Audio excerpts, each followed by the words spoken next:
नमस्कार, मैं हूं पुण्य प्रसून वाजपेयी। दिल्ली चुनाव की आहट, दस्तक या फिर वो समूचा सस्पेंस जो बीते कई महीनों से लगातार बना हुआ था और अब साल चूंकि राष्ट्रपति शासन को लगे पूरा होने का वक्त भी आ गया, तो चुनाव की तारीखों का ऐलान करना जरूरी भी हो गया। और इन सब के बीच चुनाव आयोग ने पूरी तैयारी की है। वोटर लिस्ट में नाम कितने दोहराए गए, इसको लेकर उनके पास जो शिकायतों का पुलिंदा पहुंचा, उस पर कार्रवाई की है। और इन सब के बीच ये अपने तरीके का पहला राज्य है जहां पर तारीखों का ऐलान हुआ नहीं और उससे पहले उम्मीदवारों का ऐलान राजनीतिक दलों ने करने शुरू कर दिए। आम आदमी पार्टी ने कमोवेश 17 का ऐलान कर दिया, जो 70 उम्मीदवार लड़ेंगे। कांग्रेस ने एक लिस्ट जारी की तो बीजेपी ने भी अपनी तरफ से कुछ नामों का ऐलान कर दिया। ये सारी स्थिति बताती है कि दरअसल सिर्फ और सिर्फ सस्पेंस इस बात का है कि किस तारीख को वोटिंग होगी और किस दिन परिणाम आएंगे। तो लेकिन संयोग माना जा रहा है कि फरवरी के पहले हफ्ते के आखिर में या दूसरे हफ्ते के शुरू में यह तारीख हो सकती है। कम से कम 24 दिन चाहिए, ज़्यादा से ज़्यादा 40 दिन तक के बीच में। इसी बीच में चुनाव आयोग को तय करना है। चुनाव दरअसल इस मामले में फरवरी में ही कराना है, क्योंकि 2 मार्च से सीबीएसई बोर्ड की परीक्षा है। उससे पहले दिल्ली के चंद स्कूलों में फरवरी के आखिरी हफ्ते में फाइनल की परीक्षा शुरू हो जाती है, जो कि वार्षिक परीक्षा होती है, वो शुरू हो जाती है। तो उससे पहले भी चुनाव करा दिया जाए। और इन सब के बीच फरवरी में, इससे पहले जब 49 दिनों की सरकार गई थी, तो उसने भी अपना इस्तीफा फरवरी के महीने में ही दिया था। ये सारी स्थिति बताती है कि 1 साल पूरा हो रहा है, तारीखों का ऐलान होगा। लेकिन इन सब के बीच अलग अलग तरीके से हर राजनीतिक दल की जो कवायद शुरू हो गई है, वह कई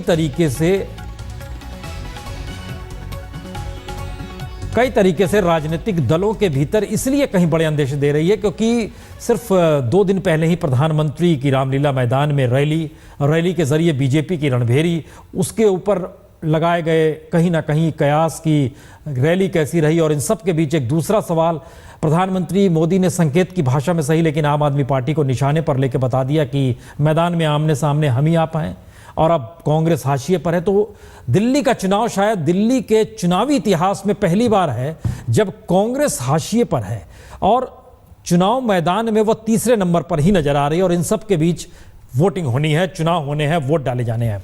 हमारे साथ वरिष्ठ पत्रकार उर्मिलेश जी हमारे साथ स्टूडियो मौजूद है। हमारे तमाम संवाददाता अलग अलग जगहों पर मौजूद हैं।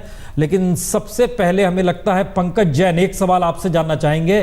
कुछ देर पहले हम लोगों ने स्क्रीन पे दृश्य देखा, नोट लहराए जा रहे हैं आम आदमी पार्टी के उम्मीदवार के जरिए, जो कि कैंटोनमेंट एरिया में वहां पर बोर्ड के उसमें एक सीट मिली है।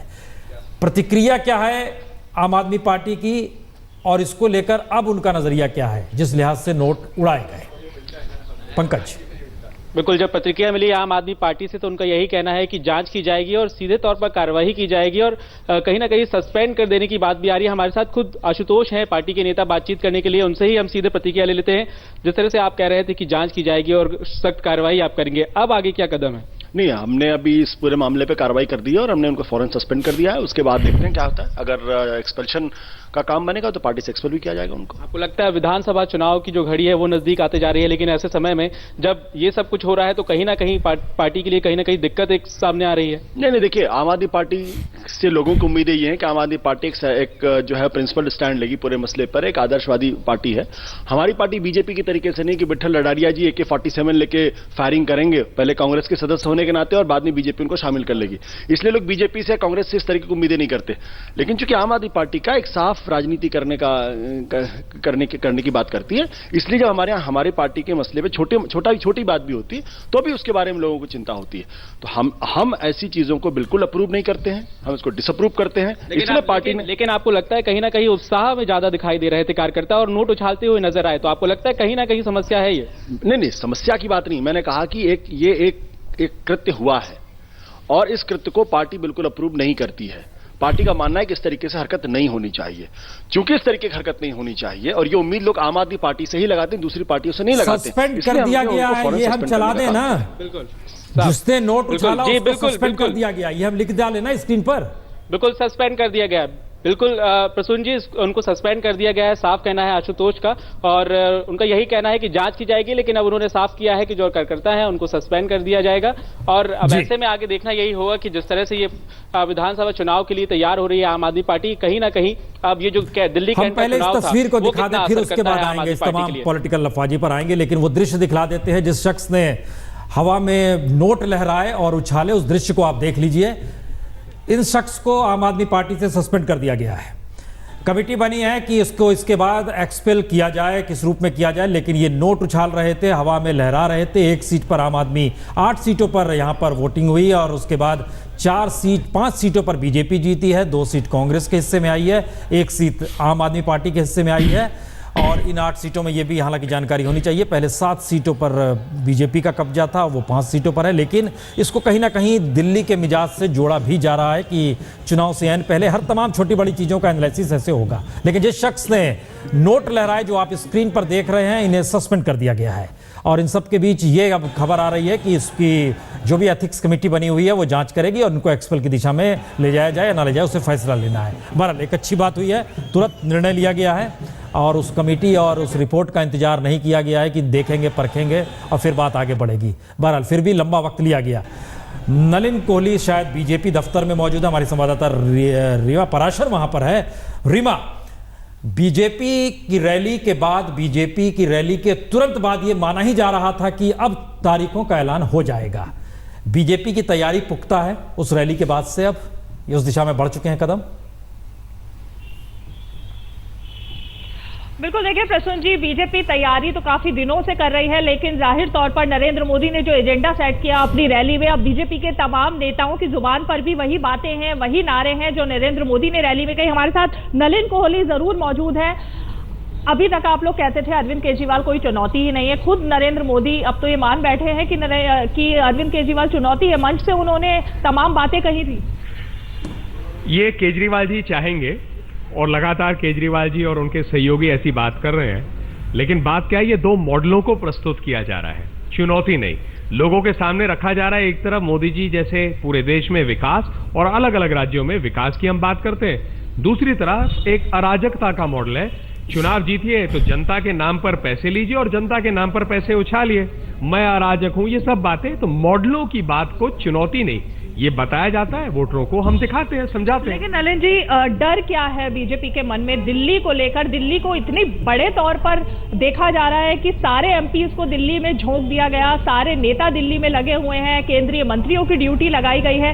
दिल्ली को लेकर डर क्या है मन में? डर थोड़ी ना है, अगर आप थोड़ा सा और अपना होमवर्क करते तो देखते हर राज्य में जो भाजपा चुनाव, राज्य में सारे एमपीज की ड्यूटी नहीं लगी। मैं आपको बता रहा हूँ, हर राज्य में, मैं महाराष्ट्र खुद था कई दिनों के लिए, और वहां पर हमारे कई मंत्री, कई राज्यों के मंत्री, केंद्रीय स्तर के लोग अपने एमपीज लगे हुए थे। चुनाव में पार्टी का हर कार्यकर्ता काम करता है। ये डर की बात जो है केजरीवाल जी और उनके मॉडल पर लागू है, क्योंकि पहले तो हर चीज पे एक्सपर्ट थे, अब तो बॉडी लैंग्वेज पे भी एक्सपर्ट हो गए। खुद केजरीवाल जी के आप बयान को देखिए, उनकी बॉडी लैंग्वेज से मुझे लग रहा था तो केजरीवाल जी और उनकी पार्टी एक पॉइंट से घबरा गई है। जब उन्हें अवसर मिला तो वो भाग गए, और भागे किस पे? भारतीय मॉडल पे भागे, सोमनाथ भारतीय मॉडल पे। लेकिन आप लोगों के पास और कोई मुद्दा नहीं है, लगातार सारे, चाहे आपके प्रचार सामग्री में देख लें, नेताओं के बयानों में देख लें, एक सिर्फ भागने वाले मुद्दे को आप लोग मुद्दा बना रहे हैं। और क्या मुद्दा है? और मुद्दा क्या है, एक एक करके चलते हैं। गांधी जी की बात करते हैं तो गांधीवादी सोच में अंग्रेजों को अहिंसा से हटाया गया था, और यहां पर सोमनाथ भारती जी विदेशी महिलाओं के साथ हिंसा करने जा रहे थे। गांधी जी जो अराजकता की बात ये कहते हैं, कैसे घुमाते हैं, तो ये मॉडल तो है नहीं। बातचीत, कथनी और करनी में गैप अगर होगा तो दिल्ली में विकास नहीं आएगी। कथनी और करनी में सोच एक ही होगी तो विकास आएगी। तो इस मॉडल को तो हम उजागर करेंगे। एक और संक्षिप्त में बताइएगा, कांग्रेस अजय माकन को लाने की तैयारी में है, दूसरी तरफ केजरीवाल है, आपके पास क्या है? सिर्फ आप नरेंद्र मोदी का ही नाम लेके चलेंगे? दिल्ली में तो जनता जानना चाहती है ना कि दिल्ली में कौन है नेता। महाराष्ट्र में किनका नाम हमने दिया, हरियाणा में किनका नाम दिया, दोनों जगह सरकारें हैं। हमारे ये तय करते हैं, मोदी जी अगर देश के सबसे लोकप्रिय नेता हैं और उनके नाम पर लोग जुड़ते हैं, उन पर विश्वास करते हैं, तो ये तो हमारे लिए और देश के लिए, दोनों के लिए गर्व की बात है। केजरीवाल जी का मॉडल, उनको बधाई हो। हम अपने लड़ाई चुनाव को अपने आप लड़ेंगे और जनता तय करेगी किसकी सरकार बननी चाहिए। जनता तो बिल्कुल तय करेगी। तो जाहिर है एक ही मुद्दा जो लगातार नलिन कोहली भी कह रहे हैं, लगातार तमाम नेता बोल रहे हैं, वो केजरीवाल के खिलाफ है। कांग्रेस को लगता है कि बीजेपी अब तीसरे नंबर पे, जैसे हम कह रहे हैं, वही मान रही है, और मुद्दे जो है वो बहुत ज्यादा बड़े इस वक्त बीजेपी के पास दिखाई नहीं दे रहे। कुमार विक्रांत, कांग्रेस के दफ्तर में सन्नाटा क्यों है? जी मेरे सामने की तरफ मैं कैमरा पर्सन अनुराग से कहूँगा दिखाएंगे कि अब आज कम से कम कुछ लोग कांग्रेस ऑफिस में नजर आ रहे हैं और मेरे ठीक पीछे 10 जनपद पर बैठक चल रही है कांग्रेस इलेक्शन कमेटी की, जिसमें सोनिया गांधी, राहुल गांधी मौजूद हैं। और 2-3 खबरें प्रसून जी जरूर देना चाहूँगा। पहली तो ये कि जो अरविंदर सिंह लवली हैं कांग्रेस के प्रदेश अध्यक्ष, उन्होंने गुजारिश की है कि वो विधानसभा चुनाव नहीं लड़ना चाहते, उनकी जगह उनकी पत्नी को दिया जाए जिससे वो प्रदेश भर में प्रचार कर सकें। दूसरी बात, अजय माकन को कैंपेन कमेटी का चेयरमैन बनाया जा सकता है और वो सदर विधानसभा से चुनाव लड़ सकते हैं। इसके अलावा महाबल मिश्रा, कृष्णा तीरथ जैसे जो वरिष्ठ नेता हैं उनको भी कहा जा रहा है चुनाव लड़ने के लिए। और शर्मिष्ठा मुखर्जी जो कि प्रणब मुखर्जी की बेटी हैं, उनको ग्रेटर कैलाश से टिकट दिया जा सकता है। और एक अहम बात मैं बताऊं कि बार बार कांग्रेस की जो हालत यहां पहुंची है उसमें कहा जाता है कांग्रेस अपने ही नियम तोड़ती है। और इस बार भी राहुल गांधी के जो नियम थे वो अभी तक टूटे तो नहीं है लेकिन टूटने की कगार पर है, क्योंकि राहुल गांधी ने कहा था अपने नेताओं से कि 70 साल से ज़्यादा उम्र के नेताओं को टिकट नहीं देना है। लेकिन पैनल में चौधरी प्रेम सिंह का नाम मौजूद है, वो 82 साल के हैं। राहुल गांधी की ओर से कहा गया था कि जिन कांग्रेस के उम्मीदवारों को पिछली बार 20% से कम वोट मिला था उनको ना दिया जाए, लेकिन रागिनी नायक की सीट भी बदलकर तीमारपुर से उनको भी पैनल में डाला गया है। तो बहुत सारी चीजें हैं जिसको लेकर के शोर शराबा हो रहा है। अच्छा, ये जो आपने लवली जी के बारे में जिक्र किया, इनकी पत्नी पॉलिटिशियन है या इस मौके पर पॉलिटिशियन हो जाएंगी? मुश्किलें खड़ी कर रही हैं और वो मुश्किलें लगातार बढ़ती ही जा रही हैं। कुमार विक्रांत, लवली जी की पत्नी पॉलिटिशियन है या इस मौके का लाभ उठाकर वो पॉलिटिशियन हो जाएंगी? वक्त की नजाकत है, ये लाभ क्या कहेंगे इसको? वक्त की नजाकत है। कितना वक्त लगेगा संजय शर्मा चुनाव आयोग को? तैयारी हो गई है पूरी?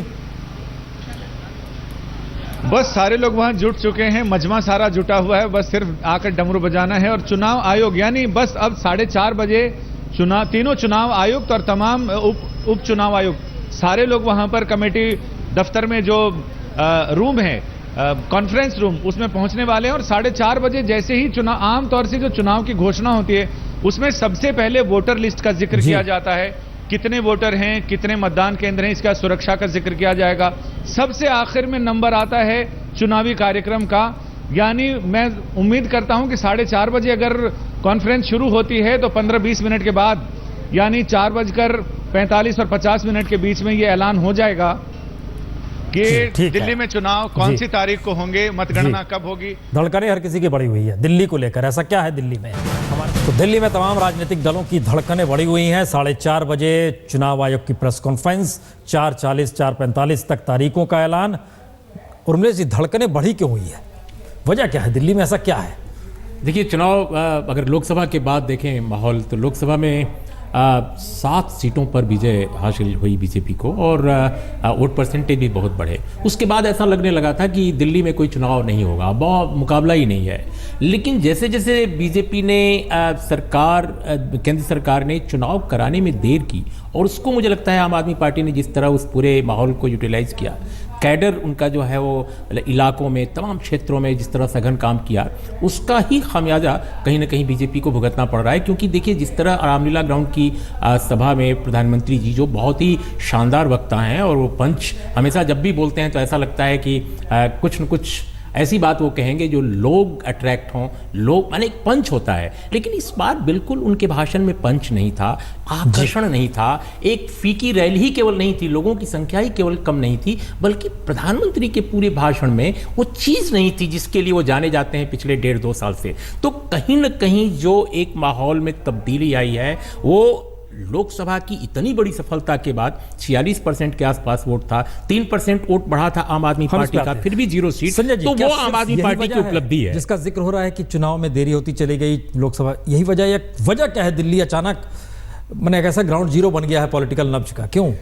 नहीं, चुनाव में देरी की खास वजह तो ये मुझे लगता है कि बीजेपी, नहीं वजह नहीं पूछ रहे हैं, वजह क्या है जो धड़कने वजह है कि दिल्ली में कोई भी चीज होती है उसका जो गूंज जो है वो पूरे देश तक जाता है। दिल्ली में एक छोटी सी चीज घटना घटती है तो सारी मीडिया का अटेंशन उस पर होता है, और दूर दराज के गांव में, बिहार में, उड़ीसा में कुछ बड़ी घटना भी घट जाती है तो उसका असर बहुत ज्यादा होता नहीं है। इसी के लिए दिल्ली के चुनाव का इतना महत्व है कि भाई दिल्ली में क्या होने वाला है। हम एक सिक्का उछालते हैं चलिए कि कांग्रेस नहीं है, पहली बार लोकसभा चुनाव में भी कांग्रेस थी, तमाम राज्यों में भी कांग्रेस थी, दिल्ली में कांग्रेस नहीं है, इसलिए धड़कनें बढ़ी हुई है। मुझे ऐसा नहीं लगता है कि दिल्ली कांग्रेस नहीं है इसके कारण, कांग्रेस नहीं है इसके कारण धड़कनें नहीं बढ़ी हुई है। लेकिन मुझे लगता है धड़कनें इसलिए बढ़ी हुई है कि बीजेपी को पहली बार लोकसभा चुनाव के बाद कोई पार्टी मुकाबला करने के स्थिति में नजर, दूसरी स्थिति, दिल्ली में सत्ता में ही बीजेपी है, पहली बार चुनाव लड़ रहे हैं, खुद सत्ता में है। सत्ता में है लेकिन वो दिल्ली की सत्ता नहीं है उनके पास। वो बड़ी किसी के सत्ता पास है। नहीं है। दिल्ली की सत्ता केंद्र की सत्ता है, लेकिन ये दिल्ली सरकार ये बड़ा महत्वपूर्ण है कि क्या मुद्दे दिल्ली को लेकर कुछ इस तरीके से आपस में कश्मकश में फंस चुके हैं कि अभी तक जितने भी लोकसभा से लेकर अभी तक जो भी चुनाव हो रहे थे, दिल्ली को उस नजरिए से नहीं देखा जा सकता। और जिसका जिक्र उर्मिलेश जी कर गए कि वो रैली को लेकर जो जिक्र कर, क्या कंटेंट कहीं ना कहीं मिस कर रहा है सत्ताधारी राजनीतिक दलों के भीतर से, इसलिए ये एक नए कयास लगाए जा रहे, सब कुछ जनता पे छोड़ दिया जाए। ब्रेक के बाद तुरंत लौटते हैं, तुरंत बात।